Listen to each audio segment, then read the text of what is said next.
just finished a showing here in Savannah, and I just wanted to record my thoughts just a little bit, just to be educational for anyone looking for a furnished rental or a short-term rental or looking for something in Savannah. I'm a unique bird in that I'm a real estate agent and I'm also a property manager. I manage at Sid Was Here short-term rentals, and anytime I'm looking at a house for a client, I have a very unique view because I'm looking at it as their agent, so I want them to make a good purchase.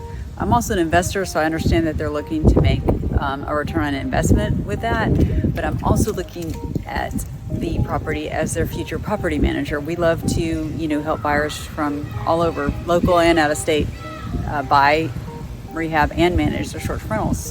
So I came across a situation today where on the MLS, the property just looked like such a great deal, and the buyer was very excited. It was fully furnished, just kind of came ready to go. And it's I don't want to say it's very easy, but it's just really not that hard to make a house look great in photos. So be aware of that. But it is important to have an agent that represents you, that understands what you're trying to do with the property. So yes, did it look good in photos? Of course. Could we get bookings? Yes. But would a guest actually stay in the home? That's the biggest question. And I have had this situation as a property manager where I was handed a home that would not work for furnished rentals, even though it was already furnished. So it is important to have an agent that's going to have your back on this. And in this case, I did have to tell my client that it's a great property and probably would work well as a long-term rental, but because of the area, it probably would not work as a short-term rental or an executive rental, or a long short, as I call it, 30 nights or more. So it is important to be aware of that.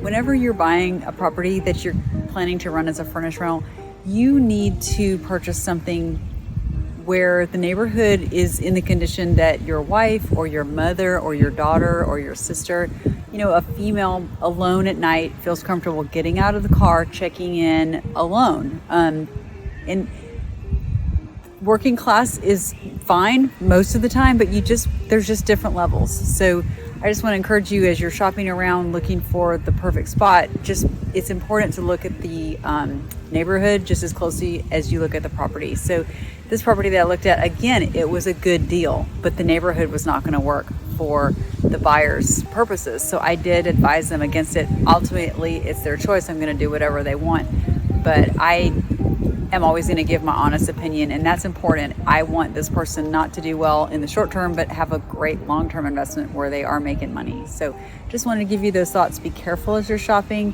have great representation, and look at the neighborhood very closely as well as the home.